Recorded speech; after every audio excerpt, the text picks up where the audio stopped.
He called me a broken machine in front of everyone and high-fived her father. What she didn't know was that I'd been planning my exit for weeks. The day she realized what she'd lost was unforgettable. At 32, I thought I understood what humiliation felt like. During Christmas dinner, my wife Catherine mimicked my stutter while her entire family watched in stunned silence. When I tried to maintain my composure, she sneered with a cruelty I'd never witnessed before. Look at him struggling like a broken machine. Maybe if we restart him, he'll finally learn to speak like a normal human being. Her father James actually high-fived her right there at the dinner table.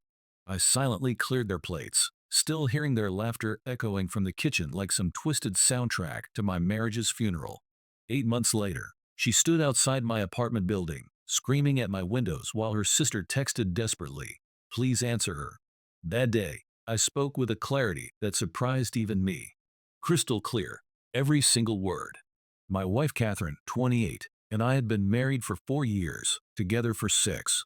I've carried this stutter since childhood. It ebbs and flows like an unpredictable tide, usually manageable but intensifying when anxiety grips me or stress overwhelms my system. Catherine always claimed she found it endearing, her exact word echoing in my memory now with bitter irony. At least, that's what I believed in those blissfully ignorant years. Recently, subtle shifts had been rippling through our relationship. Small things that whispered warnings I chose to ignore. Catherine growing increasingly irritable, spending endless hours absorbed in her phone, laughing at messages but swiftly turning the screen away whenever I'd enter the room. I attributed it all to holiday stress. Her family has always been particular about celebrations, demanding perfection in every detail, every moment choreographed to their exacting standards.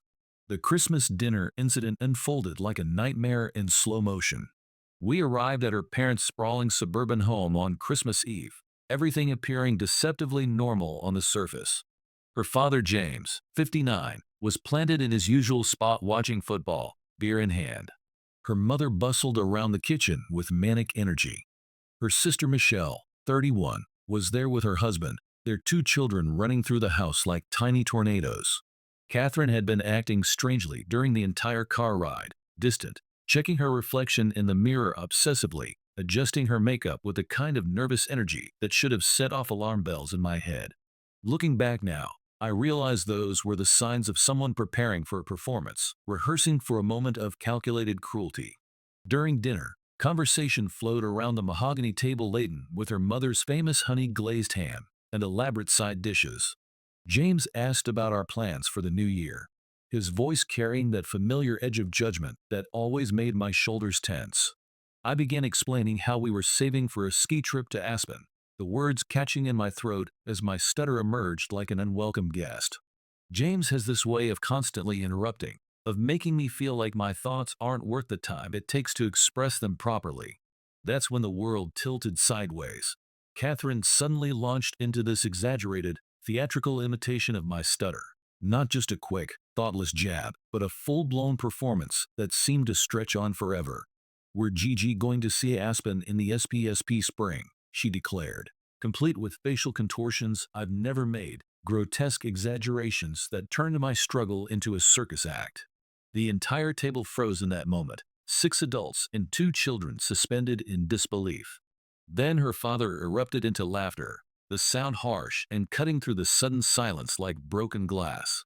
I attempted to smile through it, because what else could I do? We were sitting at her family's dinner table, surrounded by people I'd considered family for 6 years. I assumed it was just poor judgment, a joke that had crossed a line, something we'd discuss privately later like mature adults. But then she looked directly at me with an expression I'd never seen before, pure contempt radiating from her eyes. "Look at him struggling like a broken machine," she sneered, her voice dripping with disgust. "Maybe if we turn him off and on again, he'll learn to speak like a normal person." James literally high-fived her across the table, their palms connecting with a sharp slap that seemed to echo in my chest. Her mother shifted uncomfortably in her chair, but remained silent, her discomfort apparently not enough to overcome years of family dynamics. Michelle stared down at her plate like she was studying the floral pattern, her husband's jaw tight with what might have been second-hand embarrassment. I quietly excused myself and began clearing plates, my hands moving automatically while my mind struggled to process what had just happened.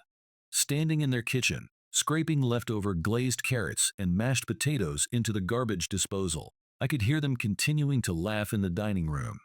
James' voice carried clearly. "He can't even stand up for himself," followed by Catherine's response that cut deeper than any physical blow. "I know, right?" It's pathetic.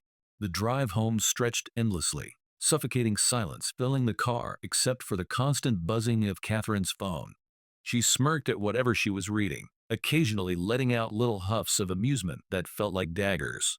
When I finally confronted her at our apartment, gathering every ounce of courage I possessed, she simply rolled her eyes with theatrical exasperation. "It was just a joke. God, you're so sensitive. This is exactly why people find it hard to be around you sometimes." Her words landed like physical blows, each one carefully chosen to inflict maximum damage. That night, sleep eluded me completely. I lay in our bed staring at the ceiling, replaying those moments over and over like a broken film reel. The laughter, the high five, the way she'd looked at me, not like her husband, but like something defective that embarrassed her. I began to wonder how many other times she'd mocked me when I wasn't looking, how many conversations I'd missed, how many moments of private ridicule had been shared behind my back. The discovery that shattered everything came the next morning while Catherine showered, her phone buzzing incessantly on the nightstand. A notification popped up from her friend. "OMG, that video of him stuttering at dinner was absolutely hilarious. Your dad's reaction killed me. I can't stop watching it." My stomach plummeted through the floor. She had recorded it. Not only had she humiliated me in front of her family, but she documented it, shared it with friends for their entertainment. When she emerged from the bathroom wrapped in her terry cloth robe, hair dripping, I confronted her about it, somehow managing to keep my voice level despite the rage building in my chest. She shrugged with the casual indifference of someone discussing the weather.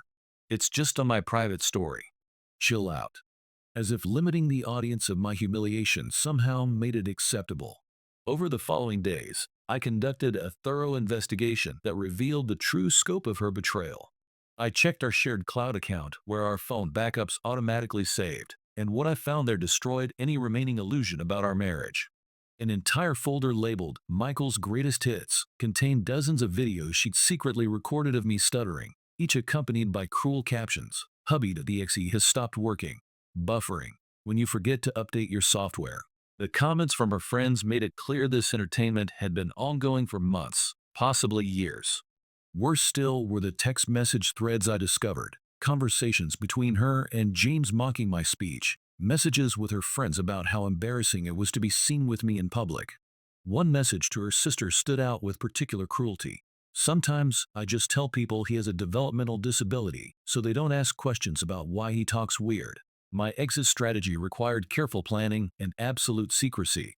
I knew I needed to leave immediately, but I was determined to do this intelligently, methodically, ensuring I protected myself legally and financially. First, I began documenting everything: screenshots of the videos, copies of the text conversations, detailed records of our financial situation. I created a comprehensive file of evidence and moved it to a small storage unit I rented across town, paying cash to avoid any paper trail. I quietly consulted with an attorney, Margaret Chen, who came highly recommended by a colleague. She advised me to maintain normalcy while organizing my affairs, to avoid giving Catherine any warning that might allow her to hide assets or prepare a defense.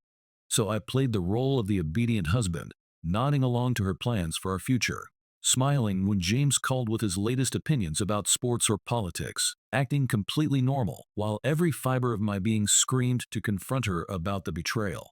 I began transferring small amounts of money to a separate account.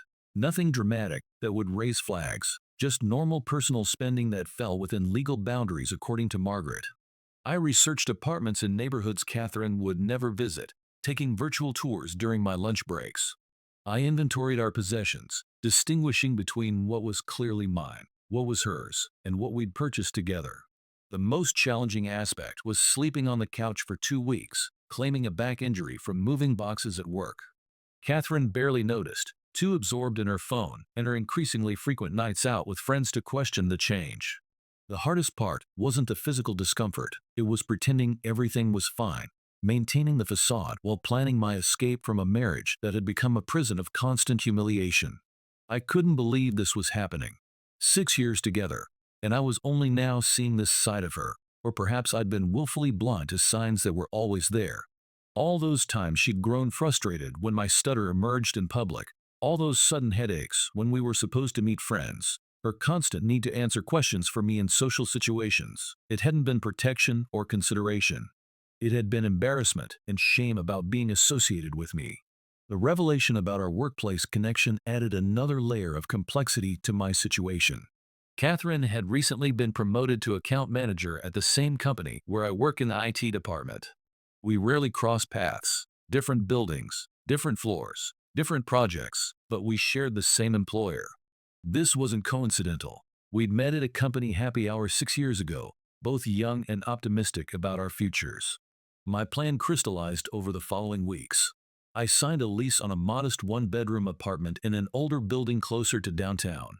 Nothing luxurious, but it was entirely mine. The security deposit depleted a significant portion of my savings, but the feeling of independence was worth every dollar. I began moving essential items during Catherine's increasingly frequent business trips and girls' nights out. While organizing our financial documents, I discovered Catherine had been spending far more than I'd realized. Hidden in the back of her closet were designer handbags worth over $1,200 each, tags still attached, purchased with our joint credit card. I found receipts for luxury items I'd never seen her use, expenditures that explained why our savings had been growing so slowly despite our combined incomes. More disturbing was what I discovered about her expense reports at work. Catherine had been submitting personal dinner receipts as business expenses, the same receipts from our joint credit card that paid for her nights out with friends. She was essentially getting reimbursed twice for the same meals, a clear case of fraud that had been ongoing for over a year. My position in the IT department gave me access to the expense reporting system, and when Catherine's account came across my desk for routine maintenance, I found myself in an ethical dilemma. I couldn't handle her specific request due to conflict of interest, but I couldn't ignore what appeared to be systematic abuse of company resources. I reported my concerns to my team lead, not as Catherine's husband, but as an employee with knowledge of potential irregularities. The business trip that sealed her fate came 3 weeks later. Catherine mentioned a regional conference 4 hours away, a chance to network with upper management and advance her career. She packed her finest professional wardrobe and left early Thursday morning, excited about the opportunities ahead. As soon as her location sharing confirmed she was halfway there, I executed the final phase of my plan. I rented a moving truck and enlisted 3 friends who asked no questions, just showed up with coffee and determination. We moved my remaining furniture, cleaned out my belongings from every room, and removed all traces of my presence from the apartment we'd shared for 4 years. I left behind everything we'd purchased together, the sectional sofa we'd spent weeks choosing, the dining table from her grandmother, the flat-screen television we'd bought for our first Super Bowl together. I took only what was unquestionably mine: my gaming setup, my books, my clothes, my collection of vintage science fiction novels.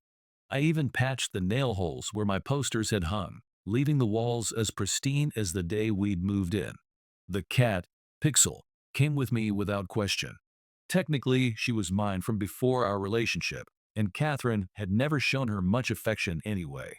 Pixel seemed to sense the change, exploring every corner of our new apartment with curious enthusiasm.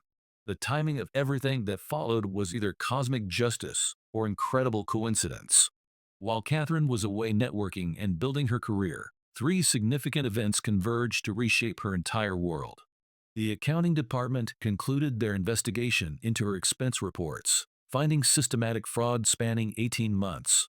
Our landlord sent the lease renewal notice requiring both signatures by the end of the month. And Margaret finalized the divorce paperwork, ready for official filing. I left a brief, factual note on the kitchen counter. Catherine, I have moved out and am filing for divorce. Please direct all communications through my attorney, whose information is attached.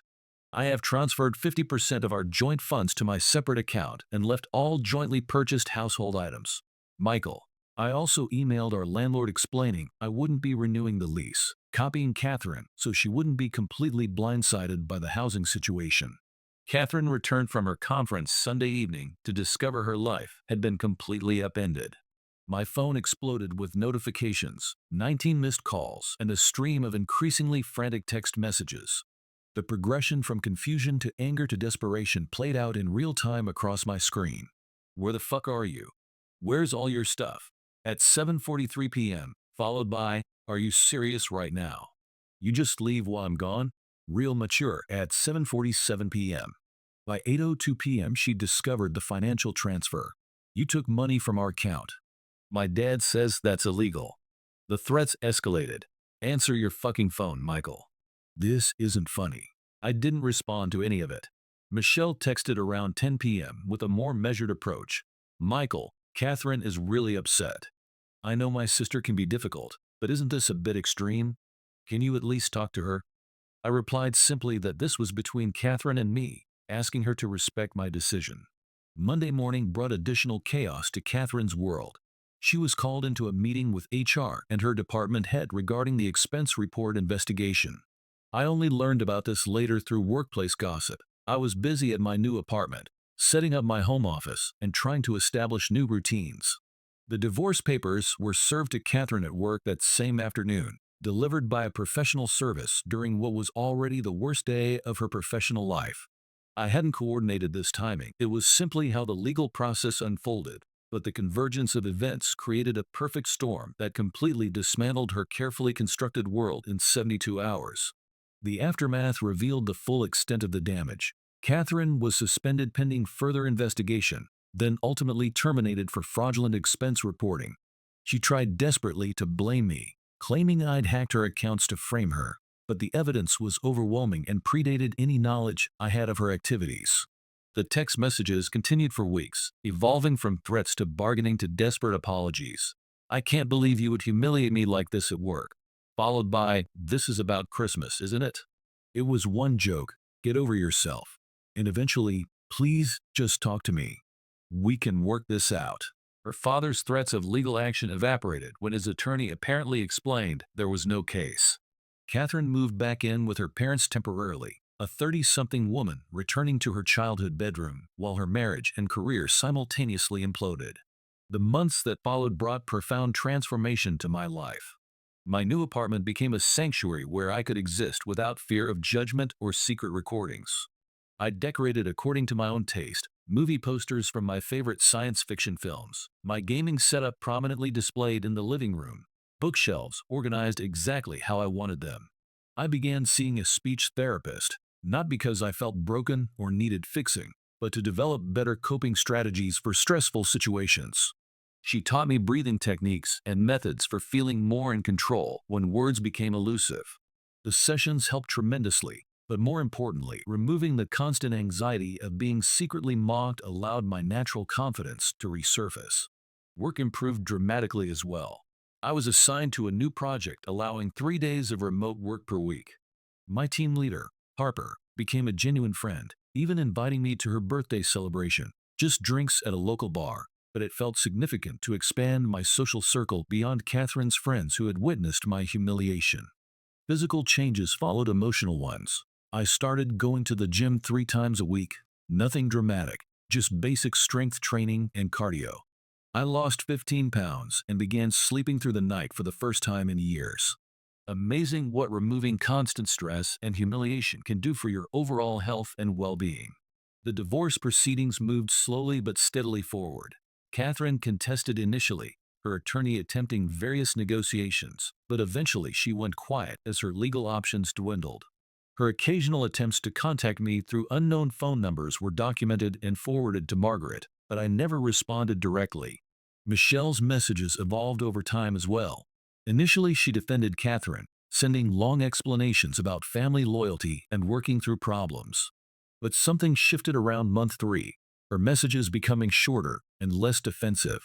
Eventually, she actually apologized for remaining silent during the Christmas dinner incident, acknowledging she should have spoken up. 6 months after leaving, I was having a perfectly ordinary Saturday, coffee, laundry, some gaming while catching up on shows I'd been meaning to watch. I'd ordered pizza and was settling in for a quiet evening when someone began pounding on my door with terrifying intensity. Looking through the peephole, My stomach dropped. Catherine stood there in wrinkled jeans and a stained t-shirt, makeup smeared like she'd been crying for hours. I didn't open the door, just stood frozen while she continued her assault on the wood, then called out my name with increasing desperation. When the knocking finally stopped, I thought she'd given up. Then I heard her voice outside my living room window. My apartment is on the second floor, so she'd walked around to the side of the building, standing in the grass below my balcony and shouting up at my windows like some deranged Romeo. My phone buzzed with a text from Michelle. Michael, Catherine is having a really bad day. She found out her new boyfriend has been cheating on her, and I think she's having some kind of breakdown. Is she at your place? I confirmed she was outside shouting, and Michelle explained Catherine had taken off from her apartment an hour earlier despite attempts to stop her. She was driving over, but was at least 20 minutes away, asking me to just talk to Catherine for a few minutes because she was worried about what Catherine might do. I sat there listening to Catherine's voice floating up from below. Neighbors definitely getting quite a show. Finally, I did something I hadn't done in 8 months. I opened the window. Looking down at her tear-streaked face, mascara running in dark rivers down her cheeks, I felt a momentary flash of the old instinct to comfort her, to fix whatever was wrong.